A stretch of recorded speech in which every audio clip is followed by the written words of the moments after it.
Friends, welcome to Study Wise. तो हमारा जो डेली न्यूज़ वाला फॉर्मेट था, हम उस पर वापस लौटे हैं। इसमें हम 3 न्यूज़पेपर देखते हैं। एक तो हो गया दैनिक जागरण, दूसरा हो गया आपका अमर उजाला और तीसरा हिंदुस्तान। तो ये जो 3 इम्पॉर्टेंट न्यूज़पेपर हैं उत्तराखंड के, इनसे जो भी इम्पॉर्टेंट न्यूज़ आपके एग्ज़ाम पर्सपेक्टिव से बन सकती है उसे हम लेके आते हैं, उसे हम प्रेजेंट करेंगे। और हम देखते होंगे कि द हिंदू जो न्यूज़पेपर है या फिर इंडियन एक्सप्रेस है वो इंग्लिश में रहते हैं और उनके एनालिसिस जनरली मिल जाते हैं। बट जो हिंदी के न्यूज़पेपर होते हैं उनके एनालिसिस मिलना काफ़ी मुश्किल है, और साथ ही साथ लोकल न्यूज़ तो मिलना और भी दूभर है। तो उसे देखते हुए हम ये न्यूज़ एनालिसिस लेके आए हैं। इसमें जो भी इम्पोर्टेंट होगा आपके एग्ज़ाम पर्सपेक्टिव से उसे हम प्रेजेंट करेंगे। तो पहली खबर देख लेते हैं क्या है। 8 सप्ताह में लोकायुक्त की नियुक्ति करे राज्य सरकार। तो हाईकोर्ट के ये आदेश आए हैं। हाईकोर्ट ने राज्य सरकार को 8 सप्ताह के भीतर जो है लोकायुक्त नियुक्ति के आदेश दिए हैं। कोर्ट ने आदेश के अनुपालन की रिपोर्ट पेश करने के निर्देश देते हुए नियुक्ति तक लोकायुक्त कार्यालय के खर्च पर भी रोक लगा दी है। तो कोर्ट ने इस मामले में सरकार की निष्क्रियता को केंद्रीय लोकपाल एवं लोकायुक्त अधिनियम 2013 की धारा 63 जो कि है लोकायुक्त की नियुक्ति, उसका उल्लंघन माना है। तो देखिए, सेंट्रल गवर्नमेंट का एक लॉ है लोकपाल एवं लोकायुक्त अधिनियम जो कि 2013 में आया था, उसकी धारा है 63 धारा के अंतर्गत आता है लोकायुक्त की नियुक्ति। बट यहाँ पे जो राज्य सरकार है उसने लोकायुक्त नियुक्त नहीं किया है, तो उसे देखते हुए हाईकोर्ट ने नाराज़गी जताई है और बोला है कि 8 सप्ताह के भीतर आप लोकायुक्त को नियुक्त कर दीजिए, अपॉइंट कर दीजिए। तो यहाँ पे आगे लिखा है कि साथ ही राज्य सरकार की ओर से दाखिल शपथ पत्र में उल्लिखित तथ्यों का संज्ञान लेते हुए हैरानी जताई कि बिना लोकायुक्त की नियुक्ति के इस संस्था को आवंटित जो कि है 36.95 करोड़ इसका जो बजट मिला था उसमें से 29 करोड़ खर्च भी कर दिए गए। तो देखिए, ऑलमोस्ट 90% जो बजट है वो खर्च भी कर दिया गया है, और जो मेन आदमी हैं जो कि लोकायुक्त हैं उन्हें अपॉइंट नहीं किया गया है। इसके अलावा कुछ लोगों को अपॉइंट किया गया है, वो हैं 24 कार्मिक हैं। बट जो ये हैं इनके भी जो भी इनका काम है उसका विवरण मांगा है कोर्ट ने, और इन पर जो खर्च हुआ है उसका भी विवरण मांगा है। तो एक और इम्पॉर्टेंट फैक्ट जो है वो हमारे मुख्य न्यायाधीश न्यायमूर्ति हैं विपिन सांघी, यानी कि जो chief justice of Uttarakhand high court हैं वो विपिन सांघी जी हैं।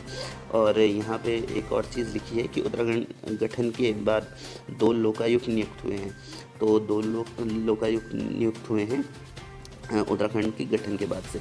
बट यहाँ पे लिखा है एक और चीज़ कि वर्ष 2011 में राज्य ने कानून तो बनाया, लेकिन तब से किसी भी सरकार ने लोकायुक्त की नियुक्ति नहीं की। तो कानून बनने से पहले 2 लोकायुक्त नियुक्त हुए हैं, ये इम्पॉर्टेंट है। अगली जो खबर है वो है एरोमा पार्क से रिलेटेड। तो देश में जो है पहला एरोमा पार्क बनने वाला है, और वो कहाँ बनने वाला है, काशीपुर में। तो ये फैक्ट आप याद रखिए। अगली खबर जो है उत्तराखंड के जो माल्टा है उसमें उसे गोवा ने मांगा है, गोवा उससे वाइन बनाएगा। तो ऐसी डिमांड्स आई हैं।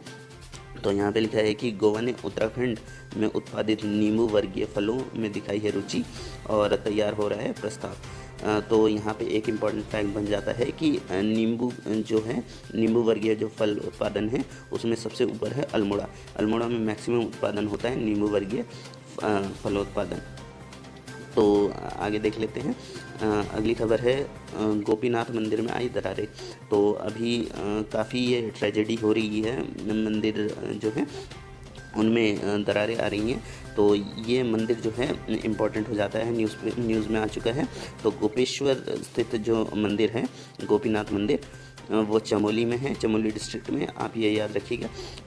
अगला चीज़ है यहाँ पे इम्पॉर्टेंट एक और चीज़ है, ASI जो है आर्कियोलॉजिकल सर्वे ऑफ इंडिया, उसने माना है कि अपनी जगह से छोड़कर बाहर की ओर निकल आए हैं गर्भगृह में कुछ पत्थर। तो जो कुछ पत्थर हैं गर्भगृह से वो बाहर निकल आए हैं। आगे यहाँ पे एक इम्पॉर्टेंट फैक्ट बन जाता है कि उत्तराखंड का दूसरा सबसे ऊंचा मंदिर है ये। तो देखिए, ऊंचाई के मामले में पहले स्थान पर है केदारनाथ मंदिर जिसकी ऊंचाई है 72 फीट, और दूसरे नंबर पे ये आ जाता है हमारा गोपीनाथ मंदिर। बट अगर हम शिव जी के जो हाईएस्ट मंदिर जो है, मतलब जो सबसे ऊंचाई पे मंदिर है उसमें देखें तो तुंगनाथ आता है, जो 4 किलोमीटर ऑलमोस्ट उसकी चढ़ाई है। यहाँ पे कपाट बंद होने के बाद ये एक इम्पॉर्टेंट फैक्ट और है कि कपाट बंद होने के बाद चतुर्थ के तार जो कि हैं भगवान रुद्रनाथ, उनके शीतकालीन पूजा जो होती है वो गोपीनाथ मंदिर में होती है। तो कोई भी आपसे ये पूछ ले कि जो शीतकालीन पूजा है वो कहाँ पे होती है रुद्रनाथ जी की, वो गोपीनाथ मंदिर में होती है। तो अगली खबर देख लेते हैं। पारंपरिक शैली के अनुरूप होगा हर की पौड़ी का सुंदरीकरण। तो जो पारंपरिक शैली है यहाँ की उत्तराखंड की, वही जो होगा हर की पौड़ी का सुंदरीकरण उसी के हिसाब से होगा। आपने देखा होगा कि देहरादून में पलटन बाज़ार है, उसमें भी मतलब पूरा भगवा भगवा रंग कर दिया है। तो कई लोगों को वो अच्छा लग सकता है, बट जो विविधता है कलरों में तो वो पहले बहुत अच्छी लगती थी, अब थोड़ा मोनोटोनस सा हो गया है वो। तो आपको कैसा लगता है वो आप कमेंट बॉक्स में बता सकते हैं। आगे अगली खबर है कि 15 जुलाई को नरेंद्र नगर में होगी मध्य क्षेत्रीय परिषद की बैठक। तो मध्य क्षेत्रीय परिषद की बैठक जो है नरेंद्र नगर में है, ये इतना इम्पोर्टेंट नहीं है जितना इम्पोर्टेंट है कि G20 की जो बैठक हुई है वो नरेंद्र नगर में हुई है। तो G20 की यहाँ पे 3 मीटिंग होनी है उत्तराखंड में। तो पहली जो मीटिंग है वो रामनगर में हो चुकी है, रामनगर में जो कि नैनीताल में है। दूसरी जो मीटिंग है आपकी वो ऋषिकेश के नरेंद्र नगर में होगी। आपको पता है नरेंद्र नगर जो है वो टिहरी में आता है और वो वाला पार्ट जो है वो ऋषिकेश का है। तो तीसरी मीटिंग भी यही है नरेंद्र नगर में। तो आप ये इम्पोर्टेंट याद रख सकते हैं, क्योंकि पहला वाला जो पूछा जा चुका है ये इसी एग्जाम में उत्तराखंड में कि जो पहली मीटिंग हुई है G20 की उत्तराखंड में वो कहाँ पे हुई है। तो पहली रामनगर में हुई है और दूसरी नरेंद्र नगर में हुई है। अगली खबर है सड़कें गड्ढा मुक्त करने से रिलेटेड। तो यहाँ पे एक इम्पॉर्टेंट ऐप का नाम आ जाता है, ऐप का नाम है पैच रिपेयरिंग ऐप। तो ये सड़कों को गड्ढा मुक्त करने के लिए ऐप बनाई थी, बट यहाँ पे दावा किया जा रहा है कि ये अच्छी साबित नहीं हुई है। अगली खबर है निमास के दल ने कामेट पर फहराया तिरंगा। तो निमास क्या है? निमास है राष्ट्रीय पर्वतारोहण और साहसिक खेल संस्थान। तो इसे निमास बोला जाता है और इसके पर्वतारोही जो हैं उनकी टीम गई थी उत्तराखंड के शिखर कामेट पर। तो कामेट की ऊंचाई याद रखिए, कामेट कहाँ है वो याद रखिए। तो ये चमोली में है और इसकी जो ऊंचाई है वो 7,756 मीटर है और ये उत्तराखंड का सेकंड हाईएस्ट पीक है। तो आप इसे याद रख सकते हैं इस फैक्ट को।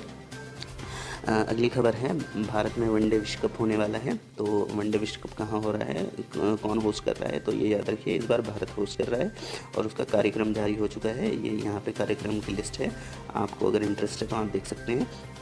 अगली खबर है पिटगुल के हरिद्वार सर्कल और जो है 5 नए डिवीज़न को मंजूरी मिल गई है। तो पिटगुल जो है उसकी फुल फॉर्म है power transmission corporation of Uttarakhand limited. उसने जो है उसका जो हरिद्वार सर्कल है और साथ ही साथ प्रदेश में 5 नए डिवीज़न को मंजूरी मिल गई है। तो एक बैठक हुई थी हरिद्वार में, तो वहाँ पे क्या हुआ है कि हरिद्वार को नया सर्कल बनाने का निर्णय लिया गया है और जिसके साथ ही प्रदेश में पिटगुल में जो है वो 7 सर्कल हो जाएंगे। तो वो 7 सर्कल कौन से हैं वो आप याद रख सकते हैं। रुड़की है, श्रीनगर है, ऋषिकेश है, देहरादून है, हल्द्वानी है, काशीपुर है और साथ ही साथ 7वां जो बना है तो वो हरिद्वार बना है। तो ये इंपॉर्टेंट हो गया कि 7वां कौन सा बना है। तो और 5 नए डिवीज़न बनाए गए हैं, वो आप देख सकते हैं। भूपताल है, भूपतवाल है, शिमली है और श्रीनगर है, जाफरपुर है और हर्रावाला है। तो देखिए डिवीज़न उतने इंपॉर्टेंट नहीं होते बट सर्कल काफ़ी इंपॉर्टेंट है। ये 7वां सर्कल हरिद्वार है। आगे देख लेते हैं। अब तक देहरादून सर्कल में झाझरा व यमुना कॉलोनी 2 डिवीज़न आते थे। तो देहरादून में अभी तक 2 डिवीज़न आते थे, अब तीसरा हर्रावाला भी ऐड कर दिया गया है इसमें। तो यहाँ पे यही थी इम्पोर्टेंट खबर। और अगली खबर देख लेते हैं। डिजिटल प्रारूप में देखी जा सकेगी उत्तराखंड विधानसभा सत्र की पुरानी कार्रवाई। तो जो भी पुरानी कार्रवाई चली है उत्तराखंड विधानसभा में उसे अब डिजिटल रूप में देखा जा सकता है और इसके लिए विधानसभा की सूचना प्रौद्योगिकी समिति ने पोर्टल बनाने का कवायद जो है शुरू कर दी है, उसकी कवायद। और ये एक और इम्पॉर्टेंट खबर है, ये ग्राफिक एरा से रिलेटेड खबर है बट यहाँ पे मेनली साइंस से रिलेटेड खबर है। ये यहाँ पे क्या हुआ है कि सड़क पर चलने वाले ट्रैफिक और इंजन से निकलने वाली गर्मी जिसे ऊष्मा बोलते हैं, तो उससे भी विद्युत उत्पादन किया जा सकता है। तो कुल मिला के जो भी ट्रैफिक से रिलेटेड जो हीट निकलती है उससे आप इलेक्ट्रिसिटी प्रोड्यूस करने की बात कर रहे हैं। तो ये ग्राफिकेरा के जो साइंटिस्ट हैं उन्होंने यहाँ पे इसे साकार करके दिखाया है। केंद्र सरकार ने भी इस पर मोहर लगा दी है, तो केंद्र सरकार की मंजूरी मिली है, इसका मतलब है काफ़ी इंपॉर्टेंट खबर है ये। आगे लिखा है कि इसमें मतलब ये टेक्नोलॉजी काम कैसे करती है वो देख लेते हैं। पॉलीमर शीट में कार्बन नैनो फाइबर और इलेक्ट्रोलाइट मिलाकर एक खास तरह का मेम्ब्रेन तैयार की जाती है। मेम्ब्रेन मतलब झिल्ली संरचना जो होती है। और आगे लिखा है कि यह काली प्लास्टिक शीट एक कपड़े जैसी नज़र आती है। किसी सड़क पर इसे बिछाकर बैटरी से जोड़ दिया जाए तो ट्रैफिक चलने से उत्पन्न होने वाली ऊर्जा को यह तुरंत विद्युत ऊर्जा में बदल देगी और इस बिजली को बैटरी में एकत्र भी किया जा सकता है। और जितना ज़्यादा ट्रैफिक होगा उतनी ज़्यादा बिजली का उत्पादन किया जा सकता है। इसके अलावा ज़्यादा गर्म होने वाले इंजन पर इसे लगाकर उनसे निकलने वाली ऊष्मा से बिजली बनाई जा सकती है। तो कुल मिला के बात यह है कि ये हीट एनर्जी को कन्वर्ट कर रहे हैं आपके इलेक्ट्रिसिटी में। तो ये ग्राफिकेरा की खोज है। तो ये काफ़ी इंपॉर्टेंट खबर थी। तो आज के लिए बस इतना ही। अगर कोई इंपॉर्टेंट खबर रह गई होगी तो वो हम शाम से पहले उसे अपलोड कर देंगे। Thank you.